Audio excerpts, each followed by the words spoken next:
Hello, I'm Dr. Leonard Matheson. Welcome to a foundational introduction to the possibilities available to us as we take a look at the integration of faith and neuroscience encapsulated in my book, Your Faithful Brain, Designed for So Much More. We consider this to be foundational in that it will provide you with the basics that you need to practice as a faithful brain counselor, providing effective evaluation, education, and counseling services to people for whom faith in God is an important part of their lives. This will be much more technical than the material presented in the book, because a faithful brain counselor needs to be able to explain the information in the book from a depth of understanding that cannot be attained simply by reading the book. The book will be our primary reference while we dig deeper. So the first question we want to ask is, why? Why do we need to take a faithful brain approach to counseling? Well, we were designed in the image of God. Faithful brain counseling helps clients fit into God's created reality. This is how we were designed, and this is where we will prosper. Unfortunately, even the best mental health care has produced mediocre results.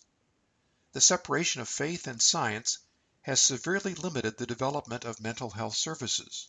This has caused tremendous damage to generations.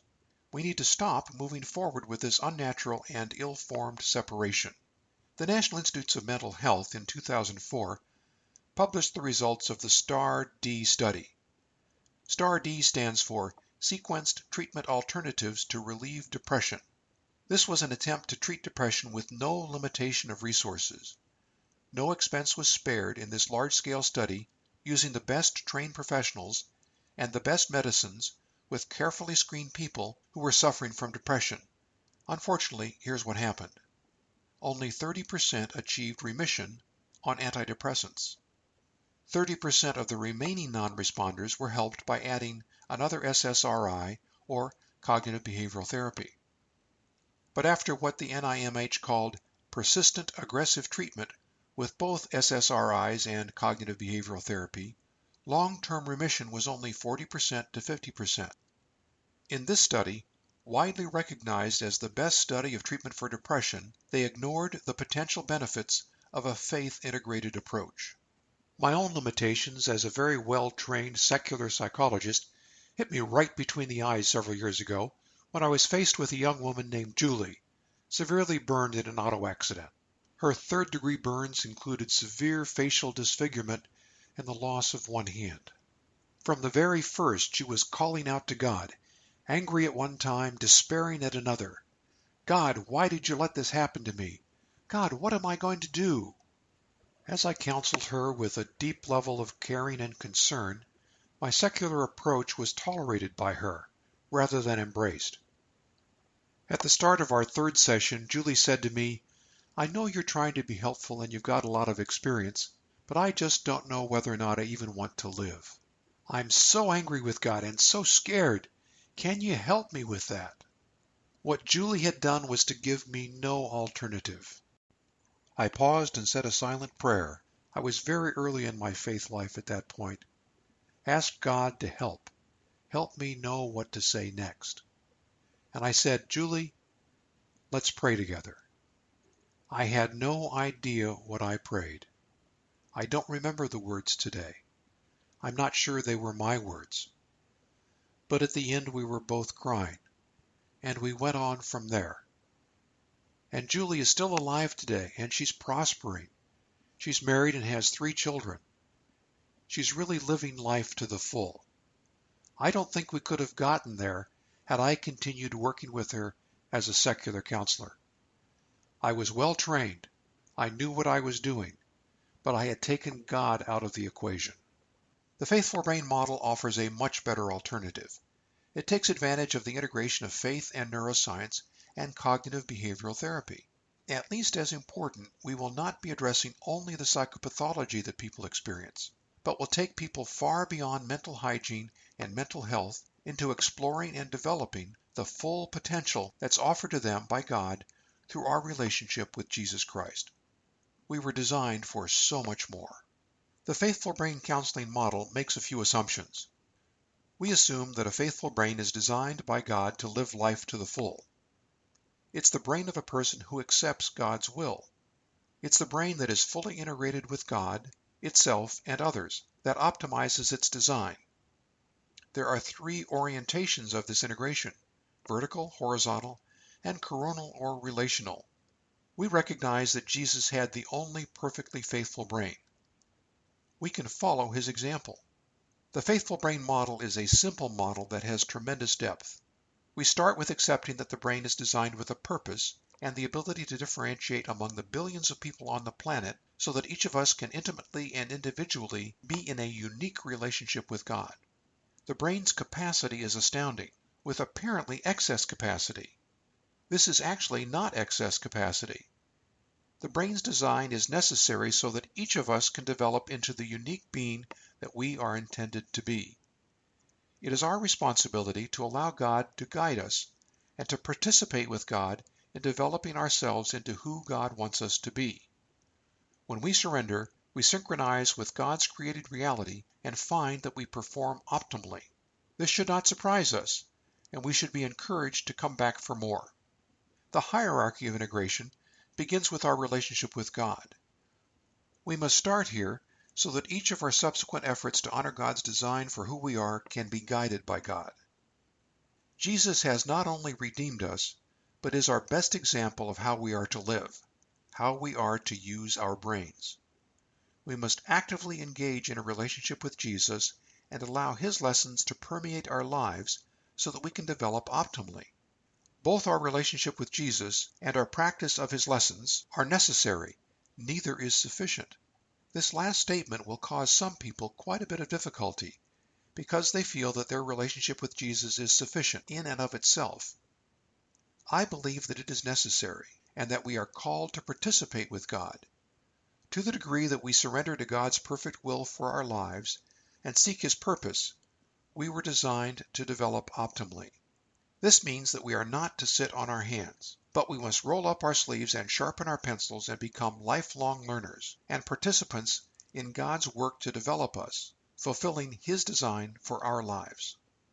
Faithful brain counseling is a faith-based, evidence-based practice. We treat anxiety and post-traumatic stress disorder, depression, management of chronic dysfunction and pain, post-traumatic growth, and brain-healthy development and aging. This approach to counseling builds on good clinical work and clinical science undertaken in a context of faith, accepting that all good work is ultimately from God. Although today mainstream mental health approaches have achieved only mediocre outcomes, the best mental health practices are found in these 5 areas. Faithful brain counseling takes the best of these treatment approaches as starting points. We do 2 things with each of the scientifically validated treatment approaches. First, we integrate each treatment approach into a faith context. In and of itself, many of the treatment approaches that have been demonstrated to be effective have their efficacy magnified with people of faith when the treatment approach is skillfully integrated, both utilizing and supporting the individual's beliefs.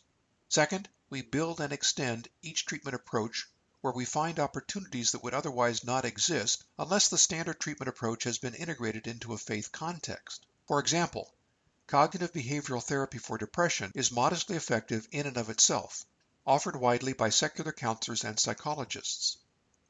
We take cognitive behavioral therapy for depression within a faith context and find that prayer is a part of many of its components. We also find that grace magnifies the potential for healing and sustains the resilience that cognitive behavioral therapy initiates. The faithful brain approach to counseling has many expectations and advantages. You're going to find that it's more effective than secular intervention for people who have a faith. It helps the person to restore their purpose within God's created reality. It promotes overall health and emotional resilience. It supports the faith-based client's values and goals.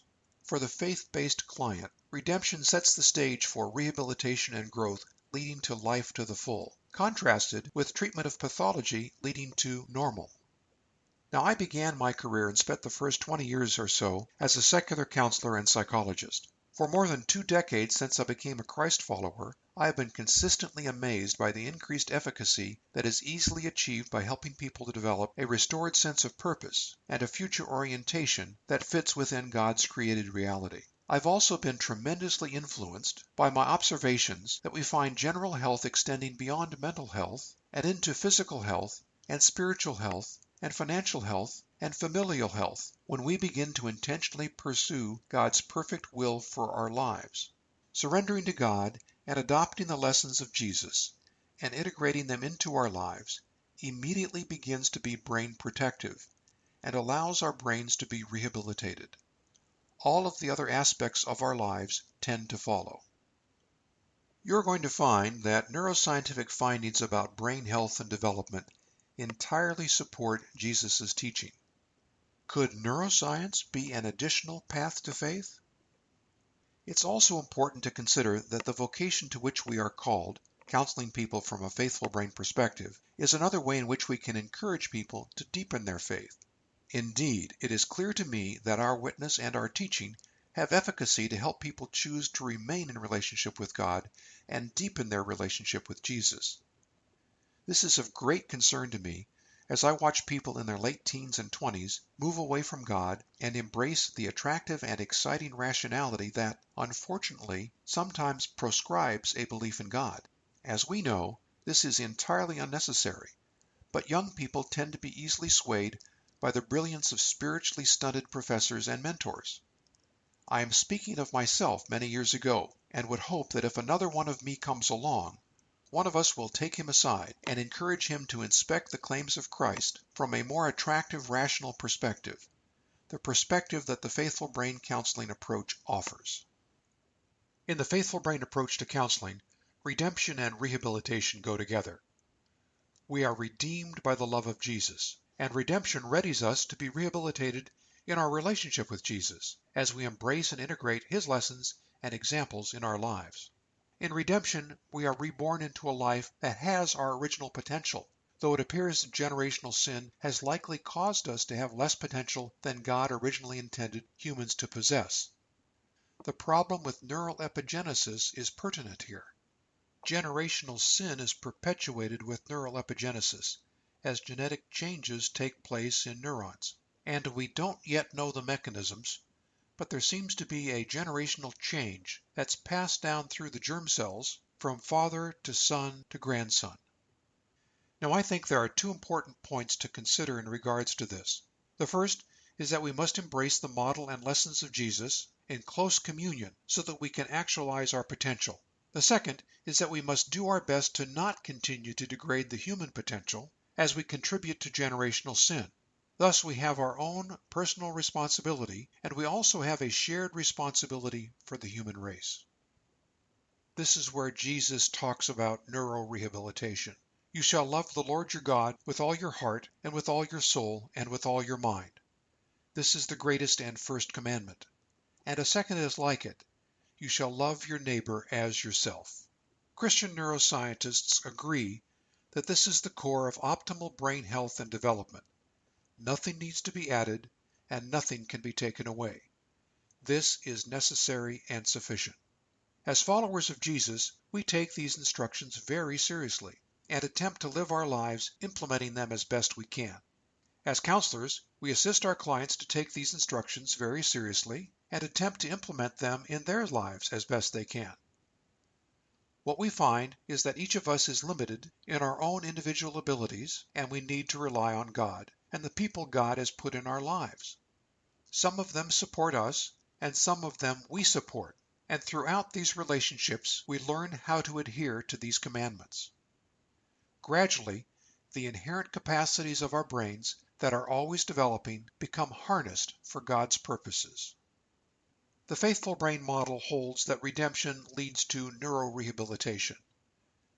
There are several powerful brain mechanisms that are healthfully harnessed by a relationship with Jesus, including neuroplasticity, neurogenesis, and neuroconsolidation. Neuroplasticity is the constant pruning and linking of neurons with other neurons. Branching of dendrites and axons among neurons is guided by experience, the most efficacious of which have emotional salience. Neurons link with some neurons and are pruned from other neurons, reflecting learning and the individual's ongoing experience. Neuronal linkages are pruned or strengthened by the individual's thoughts, emotions, and experiences. Neurogenesis has to do with the birth and development of new neurons. From 21 days after conception until the last breath that we take, our brains are developing new neurons, first extremely rapidly, with more than 1 million per hour, and then gradually slowing. Neurons grow to have the potential to be fully functional over 21 days. If a new neuron can link up with other neurons, it will survive. If it cannot link up, or after linking up is not needed, it will wither and die. Neurogenesis is also vulnerable to high levels of stress. Persistently high levels of cortisol trim the formation of dendrites that allow the neuron to link to the axons of other neurons. Neuroconsolidation has to do with the aggregation of neurons into meaningful and functional networks. Some of the most important neuroconsolidation is guided by our values. Information and experiences that are consistent with our values aggregate and extend values-based neural networks. New information that is put to a greater purpose can precipitate neuroconsolidation so that new neural networks are developed. Obviously, neuroconsolidation is best guided by God-honoring values. Because proportionally greater neuroconsolidation takes place in adolescence, this is the time of life that is crucial in the development of values and character. I consider Paul the Neuro-Rehab apostle. In Romans 12:2 he said, "Do not conform to the pattern of this world, but be transformed by the renewing of your mind. Then you will be able to test and approve what God's will is, his good, pleasing, and perfect will." Paul is describing what we now call neurorehabilitation. The Apostle Paul was a great teacher who understood the problems that we are heir to and the potential for our redemption and rehabilitation. In Romans 12:2, Paul instructs us to not pay attention to the pattern of this world, which is the first step in breaking an addiction, rumination, or bad habit. But we need to be pulled into a brighter future so that we can fully develop. We do this by seeking his good, pleasing, and perfect will. The test and approve in Romans 12:2 signifies that we have a choice that we can exercise.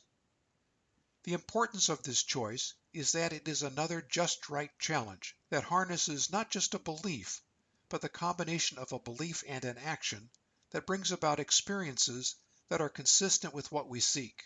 If we are seeking God's perfect will for our lives, the process of testing and approving generates in our brain a comprehensive neural network that provides resilience. Moreover, these test and approve neural networks have the opportunity to become predominant. Predominant neural networks leverage their influence over related neural networks, so that there is a consistency in beliefs and action that is displayed in what is commonly known as character. Character does not develop simply by thinking about doing the right thing, but by thinking about it and doing it, not once but many times. Renewing your mind begins with the reception and processing of language in the brain's left hemisphere for most people. Prayer and counseling access both of these areas. An important component of cognitive behavioral therapy is our language. What we now understand is that the receptive language center receives information slightly after the emotional brain, so that it is always trying to make sense of and fit this information into what is essentially a pattern of emotionally based neural networks. We can become aware of this when we listen to politicians campaign for our votes. Those for whom we are emotionally predisposed will more easily have their messages understood and accepted by us.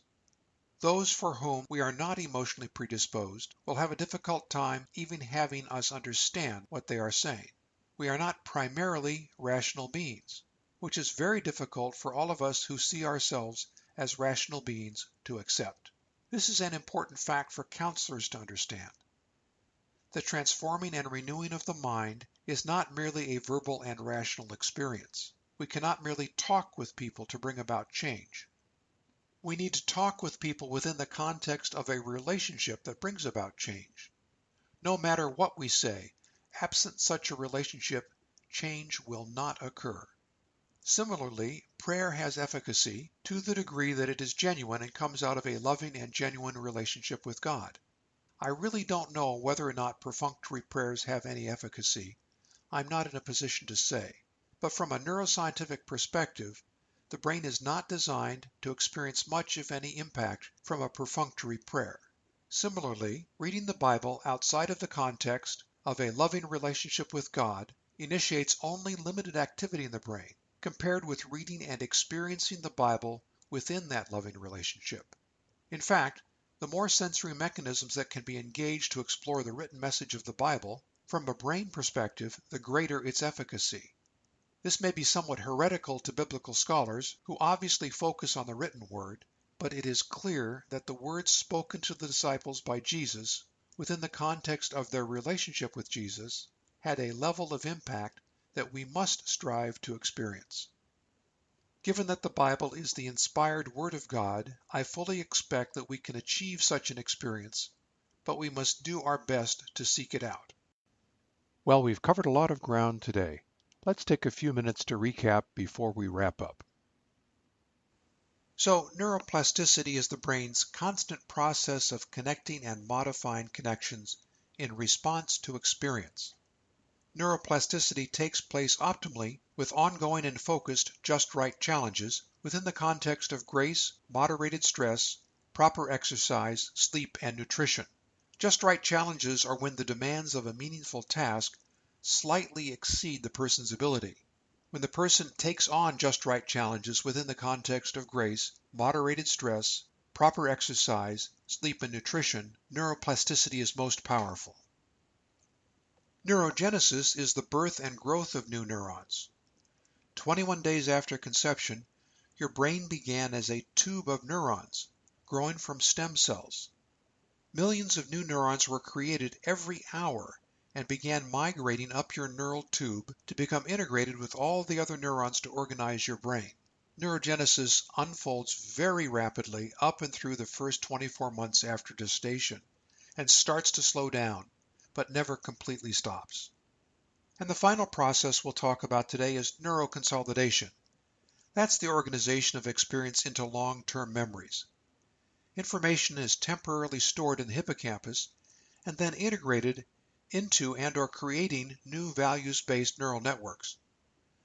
Less than 1% of the information that's temporarily stored in your hippocampus is made into long-term memories.